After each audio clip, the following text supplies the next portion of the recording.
Olá, meus amigos, tudo bem? Bom dia, boa tarde, boa noite, a depender do horário que você está nos assistindo. Para quem não me conhece, eu me chamo Bruno Versani, eu sou atualmente procurador do município de Campinas, sou ex-oficial da Marinha do quadro técnico de Direito, também dou aulas hoje no curso PED para OAB, concursos públicos e residência jurídica. Pessoal, antes de mais nada, gostaria de pedir para vocês para darem a curtida no vídeo, curtir lá embaixo o vídeo, porque a curtida aí nos ajuda muito a divulgar esse trabalho e também a nos estimular a trazer sempre um conteúdo de qualidade e atualizado para vocês. E além disso, não deixem de seguir o nosso perfil no Instagram, né? Eu estou sempre trazendo para vocês lá um conteúdo bem interessante com julgados do STF, do STJ, do TCU, conceitos eventualmente interessantes, notícias. Então sigam lá, certamente vai ajudar muito vocês aí nessa caminhada.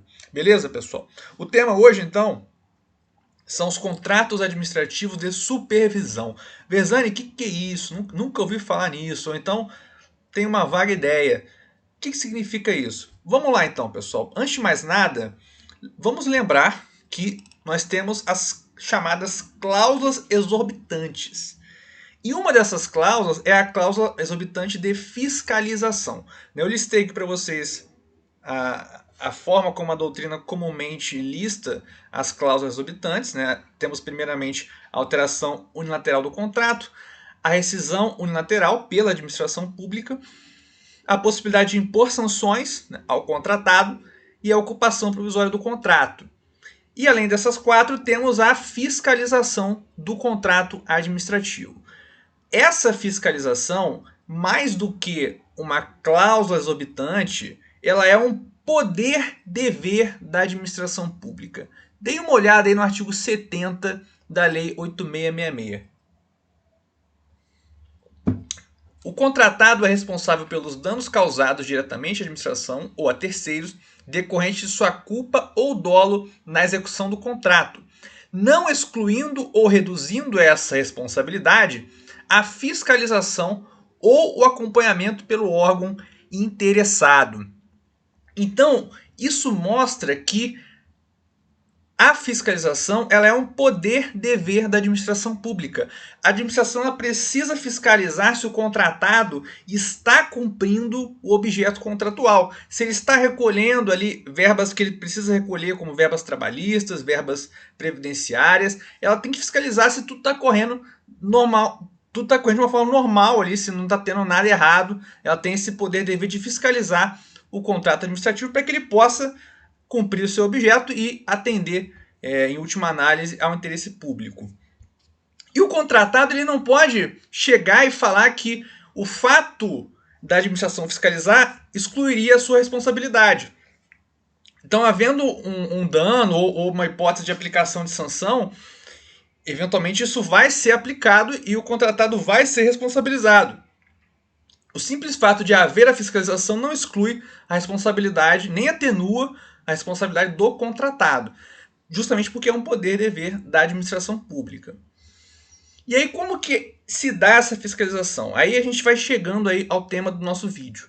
Normalmente é nomeado um fiscal do contrato. Isso que está previsto lá no artigo 67, primeira parte da Lei 8666. A execução do contrato deverá ser acompanhada e fiscalizada por um representante da administração especialmente designado. Esse representante, nós sabemos, é o comumente designado fiscal do contrato. A administração vai nomear um fiscal, é um servidor ali que está presente no órgão e vai acompanhar a execução do contrato para verificar se o contratado está executando de fato corretamente o objeto contratual. Normalmente é isso que ocorre. Né? Quem trabalha na prática, eu trabalho com licitações e contratos, é isso que acontece em 99% dos casos. Né? Você nomeia um servidor, um fiscal do contrato, e ele acompanha e vai eventualmente fazer um relatório da execução do contrato para verificar se está tudo corretamente, se está tudo correndo de forma correta, ou se eventualmente você vai ter que aplicar uma penalidade, abrir um processo para aplicar uma penalidade no contratado que não está cumprindo o objeto contratual. Mas é possível, e aí temos a parte final do artigo 67, é possível que a administração contrate terceiros para assisti-la ou subsidiá-la nas informações pertinentes a essa atribuição. Então, além do fiscal do contrato, da figura do fiscal do contrato, a administração pública ela pode contratar terceiros, ela pode contratar, por exemplo, uma empresa para auxiliar na fiscalização de um ou mais contratos. Normalmente você contrata uma empresa para fiscalizar mais de um contrato, porque é mais econômico do que você contratar uma empresa só para fiscalizar um único contrato. Mas nada impede também que isso aconteça. Mas normalmente, quando acontece, é uma empresa para fiscalizar vários contratos. Isso é possível? É possível. O próprio artigo 67 ele permite essa terceirização de funções acessórias na fiscalização do contrato administrativo ou dos contratos administrativos. É possível com base na parte final do artigo 67 da Lei 8666. Esses são chamados contratos de supervisão ou gerenciamento. Você pode encontrar com esses dois nomes. O TCU ele utiliza os dois nomes. Mas a depender do autor que você for olhar, ele vai trabalhar um nome ou outro, ou pode trabalhar os dois como sinônimo.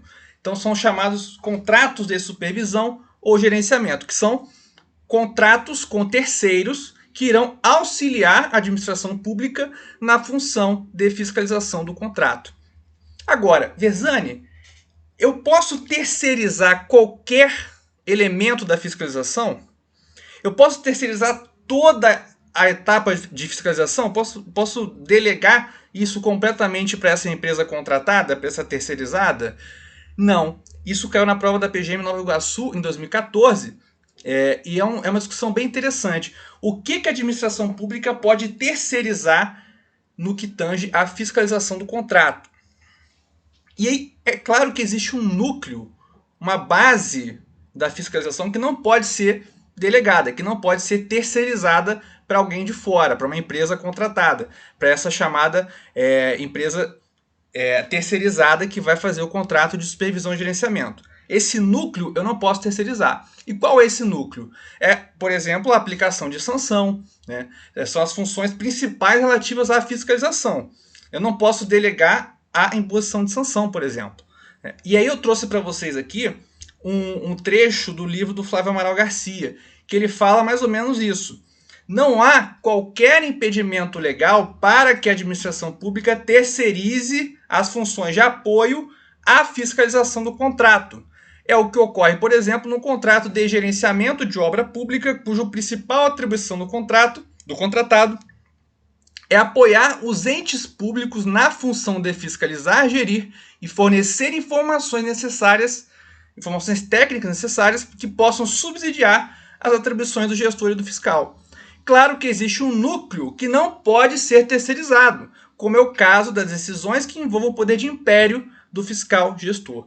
Então, o núcleo da fiscalização, aquilo que envolve o poder de império da administração, a possibilidade de impor sanções, por exemplo, eu não posso terceirizar. Mas funções de apoio à fiscalização é possível sim que você terceirize. É isso que o Flávio Amaral quer dizer aqui nessa passagem.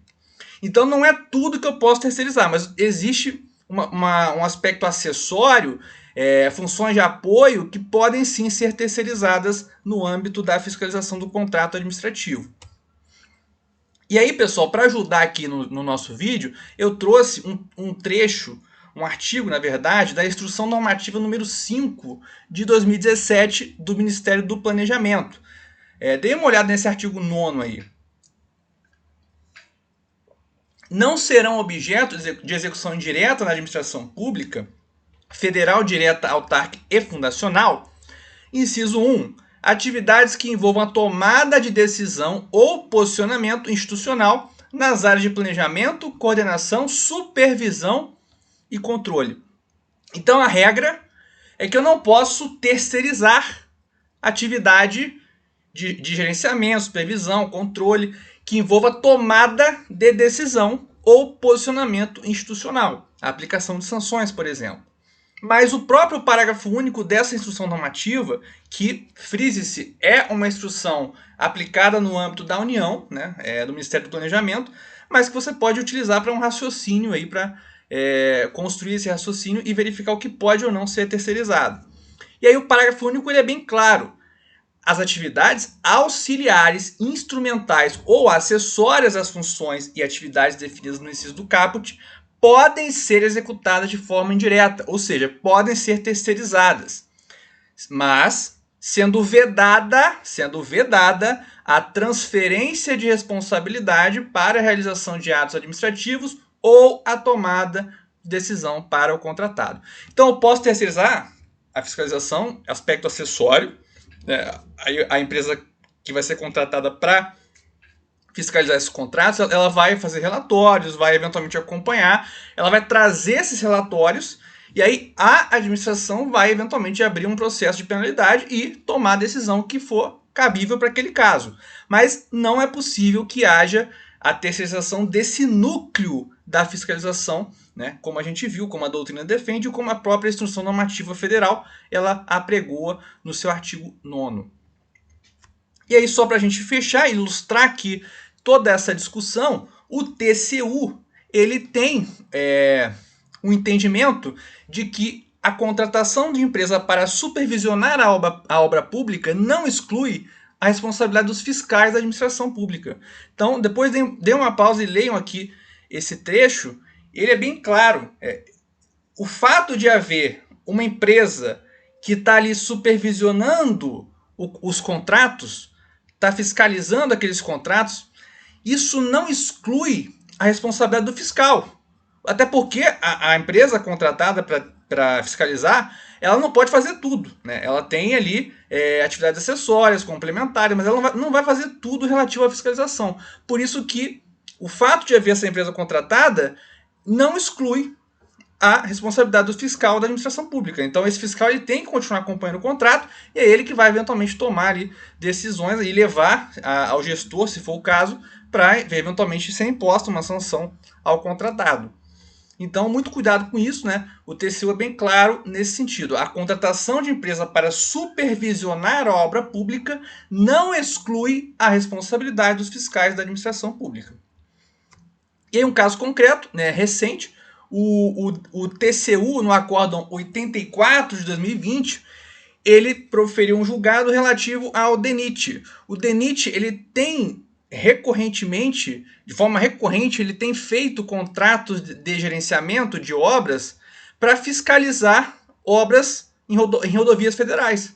Então existem várias obras em rodovias federais. E a administração pública federal ela não tem como ela mesma fiscalizar todos esses contratos. Então ela fez contratos para que empresas terceirizadas fiscalizem essas obras. E aí elas vão relatar eventualmente o que está acontecendo, eventuais irregularidades, e aí a administração pública ela vai, se for o caso, abrir um processo de penalidade ou impor sanção.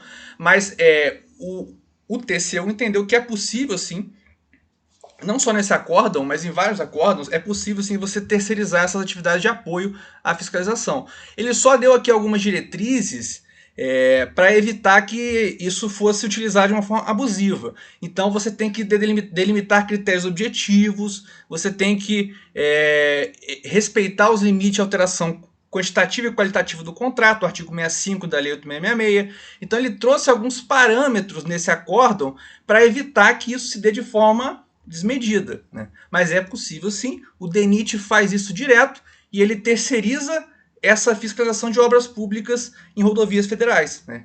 De contratos que envolvam obras em rodovias federais.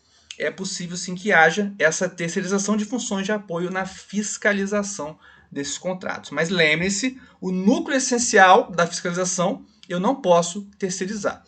Então cuidado com isso, esse tema pode cair de diversas maneiras aí em provas, ou até uma questão prática, eventualmente, se você trabalha com licitações e contratos. Então fiquem atentos, né? O TCU tem vários acórdãos sobre o tema. Mais uma vez, peço que curtam o vídeo, caso tenham gostado, e sigam lá o nosso Instagram, @prof.verzani. E qualquer dúvida, pessoal, podem mandar lá que a gente responde sempre, beleza? É isso aí, espero que tenham gostado do vídeo e até uma próxima. Valeu, até mais!